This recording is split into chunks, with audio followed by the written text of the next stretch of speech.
کہ اور کس طرح کا کیس بنایا جائے جس سے یہ ضمانت جو ہے وہ ایکسٹینڈ ہو سکے. گو کہ ان کی یہ ضمانت ایکسٹینڈ نہیں ہو پائے گی, ان کو ایک بار سرنڈر کرنا پڑے گا, ان کو گرفتاری دینی پڑے گی, اس کے علاوہ ان کے پاس کوئی چارہ نہیں ہے. اور ابھی تک 1 ہفتہ ہو گیا ضمانت کو, ابھی تک ان کو ہسپتال میں داخل نہیں کرایا گیا. اور جتنی بیماریاں بتائی گئیں کہ ان کو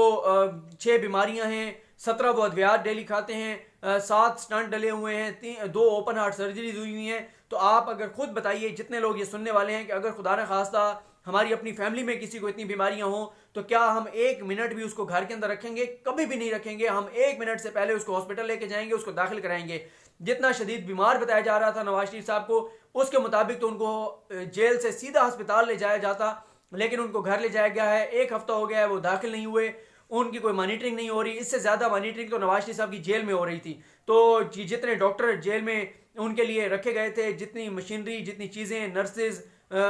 جو سٹاف تھا, وہ سارے کا سارا اس سے زیادہ جاتی عمر سے زیادہ تو ہاسپٹل میں جیل میں تھا. تو آپ یہ دیکھنا ہوگا کہ نواز شریف کی صحت کا خیال جو ہے وہ عثمان بزدار اور تحریک انصاف کی حکومت جو پنجاب کی ہے وہ زیادہ رکھ رہی تھی ان کے اپنے خاندان سے زیادہ. تو اس طرح کے اقدامات سے ہی ہم کسی کی بیماری پہ بات نہیں کرتے, لیکن خود ان کا کنڈکٹ یہ بتاتا ہے کہ وہ بیمار شاید نہیں تھے, اور یہ ایک ہائپ کریٹ کی گئی تھی ضمانت لینے کے لیے. لیکن میں بار بار آپ سے یہ کہہ رہا ہوں کہ سپریم کورٹ نے جو 8 ہفتے کے لیے ضمانت دی تھی وہ اتنا اچھا فیصلہ تھا کہ اس سے نواز شریف کا بیانیہ جو ہے وہ زیرو ہو گیا ہے. وہ بیانیہ جو بار بار بنایا جا رہا تھا انٹرنیشنلی بھی کہ وہ بیمار ہیں, ان کا علاج نہیں کرایا جا رہا, اور اس سے پنجاب حکومت کا بھی کیس مضبوط ہوا ہے. اور جو لوگ یہ کہہ رہے تھے کہ نواز شریف کی بیماری کو ضمانت لینے کے لیے استعمال کیا جا رہا ہے, وہ ان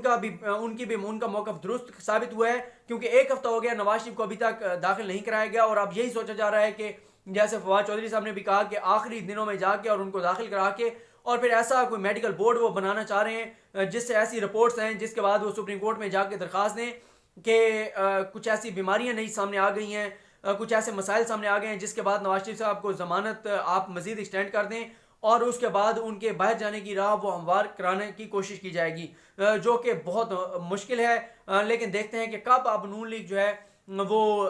جو ان کی حکمت عملی ہے یہ ہمارے سامنے کھل کے سامنے آتی ہے کہ وہ ایک میڈیکل بورڈ بنائیں گے, اس سے کچھ ایسی رپورٹس لیں گے, ان رپورٹس کے بنیاد پہ سپریم کورٹ میں ایک درخواست دائر کی جائے گی یا ہائی کورٹ میں کہ نواز شریف کی بیماری بہت سنگین ہو گئی ہے اور اس لیے ان کی ضمانت بھی ایکسٹینڈ کی جائے, ان کو باہر جانے کی اجازت بھی دی جائے.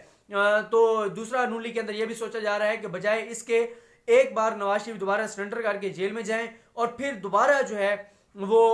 رپورٹس جو ہے وہ ہائی کورٹ میں کے سامنے رکھ کے اور ہائی کورٹ سے ضمانت لینے کی کوشش کی جائے. تو یہ آپ دیکھتے ہیں کہ نون لیگ کی حکمت عملی یہ اوپن کب ہوتی ہے, اور وہ سپریم کورٹ میں جاتے ہیں یا ہائی کورٹ میں جاتے ہیں. لیکن ابھی تک نواز شریف صاحب کو داخل نہیں کرایا گیا, جس سے یہ ثابت ہوتا ہے کہ جتنی ان کی بیماری کے بارے میں بتایا جا رہا تھا وہ کم از کم اتنے بیمار تو بالکل نہیں ہیں. اگر وہ اتنے بیمار ہوتے تو اب تک ان کو اسپتال کے اندر داخل کرا دیا گیا ہوتا. اس کے علاوہ ایک معاملہ ہے الیکشن کمیشن کے 2 اراکین جن کی مدت پوری ہو گئی ہے سندھ اور بلوچستان کے, اس حوالے سے وزیر اعظم اور اپوزیشن لیڈر نے مشاورت کرنی ہوتی ہے. اس کے لیے عمران خان نے شاہ محمود کو کہا, شاہ محمود نے رابطہ کیا, شاہ محمود قریشی نے رابطہ کیا شہباز شریف سے, اور پھر انہوں نے کہا نہیں وزیر اعظم براہ راست مشاورت کرے. اس کے لیے عمران خان نے خط لکھا, اس پہ بھی شہباز شریف کہتے ہیں کہ نہیں ایسے تو مشاورت نہیں ہوتی, عمران خان میرے ساتھ ملیں بیٹھیں پھر ہم بات کریں گے. لیکن عمران خان جو ہیں وہ ابھی تک ڈٹے ہوئے ہیں کہ میں کسی صورت بھی شہباز شریف کے ساتھ میٹنگ میں نہیں بیٹھوں گا. اور عمران خان نے جو خط لکھا ہے اپوزیشن لیڈر کو, اس میں انہوں نے کہا ہے کہ سپریم کورٹ کے فیصلوں کے نتیجے میں بھی مشاورت تحریری طور پہ ہوتی ہے, اور میرے سیکرٹری نے جو خط لکھا تھا وہ میرے حکم پہ لکھا تھا اور میں آپ کے ساتھ مشاورت کر رہا ہوں. لیکن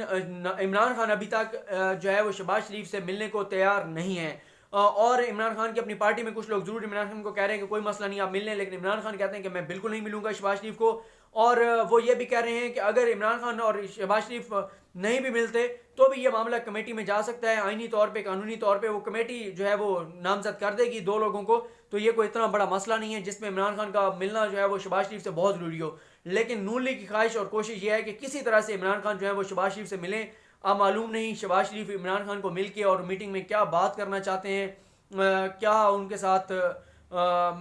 گفتگو کرنا چاہتے ہیں, کس موضوع پہ بات کرنا چاہتے ہیں, جس میں وہ چاہتے ہیں کہ ایک بار ان کی عمران خان سے ملاقات ہو جائے, اور عمران خان اسی ایک ملاقات سے جو ہے وہ انکاری ہیں. اس کے علاوہ فواد چودھری صاحب نے آج جو ایک پریس کانفرنس کی اس میں انہوں نے ایک بہت اہم بات کی ہے. انہوں نے یہ بتایا ہے کہ پچھلے 10 سال میں پیپلز پارٹی کی سندھ حکومت کو 90,000 کروڑ روپے جو ہیں وہ ملے ہیں. تو اب آپ خود دیکھ لیں جو سندھ کے رہنے والے ہیں خاص طور پہ کہ 90,000 کروڑ میں سے اس سے آدھے بھی اگر لگے ہوتے 10 سالوں میں تو وہ نظر آ گئے رہے ہوتے، لیکن آپ کو وہ کہیں پہ بھی 90,000 کروڑ روپیہ لگا ہوا نظر نہیں آتا۔ تو ایک بات تو جیسے فواد چودھری صاحب نے بھی کہا کہ مسئلہ یہ نہیں ہے کہ وفاق سندھ کو پیسے نہیں دیتا، وفاق سندھ کو پیسے دیتا ہے، لیکن سندھ جو ہے آگے سندھ کے لوگوں پہ، اندرون سندھ اور وہ کراچی اور ان علاقوں میں پیسے خرچ نہیں کیے جاتے۔ اگر آپ ایک وہ کیس یاد کریں جس میں اس واقعے chief justice Sindh high court نے کہا تھا، جب ایک کرپشن کا کیس تھا لاڑکانہ کا، تو انہوں نے یہ کہا تھا کہ ایک گھر تو ڈائن بھی چھوڑ دیتی ہے، تو سندھ حکومت جو ہے وہ لاڑکانہ کو تو چھوڑ دیتی، جس کو وہ اپنے سیاسی طور پہ اپنا قبلہ اور کعبہ کہتے ہیں، سیاسی طور پہ اس علاقے کے پیسہ جو ہے وہ تو کم از کم ان لوگوں پہ خرچ کر دیتے، ایک علاقے تو آپ بخش دیتے، ایک علاقے کے پیسوں میں سے آپ کرپشن نہ کرتے، ایک گھر تو ڈائن بھی چھوڑ دیتی ہے، لیکن آپ نے تو لاڑکانہ کو بھی نہیں چھوڑا۔ تو یہ اب واقعی جب حساب دینے کی بات آتی ہے کہ حساب دیں آپ 90,000 کروڑ کا، تو پھر 18ویں ترمیم بھی یاد آ جاتی ہے، پھر سندھ کے ساتھ ظلم اور زیادتی بھی یاد آ جاتا ہے، پھر نان ایشوز کو ایشوز بنا کے اور ہائی بھی کریٹ کی جاتی ہے، لیکن اس 90,000 کروڑ کا حساب نہیں دیا جاتا جس کے اوپر سوال اٹھایا جا رہا ہے۔ تو یہ بڑی ڈیولپمنٹس تھیں 2 اپریل کی، جن کے بارے میں نے آپ کو آگاہ کیا ہے۔ انشاءاللہ یہ سلسلہ روزانہ 11 سے 12 بجے کے دوران روزانہ اسی طرح ایک ویڈیو میں لگایا کروں گا، جس میں آپ کو اس دن کے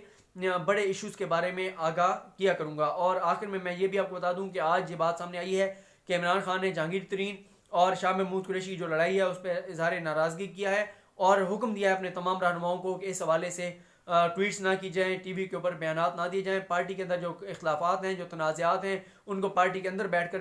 کر ہی حل کیا جائے۔ اللہ کریم باقی کل کے جو کیسز ہوں گے، کل کی جو ڈیولپمنٹس ہوں گی، ان پہ آپ کو کل ضرور آگاہ کروں گا۔ اللہ کریم آپ کا حامی و ناصر ہو، مجھے اپنی دعاؤں میں یاد رکھیں۔ اللہ حافظ۔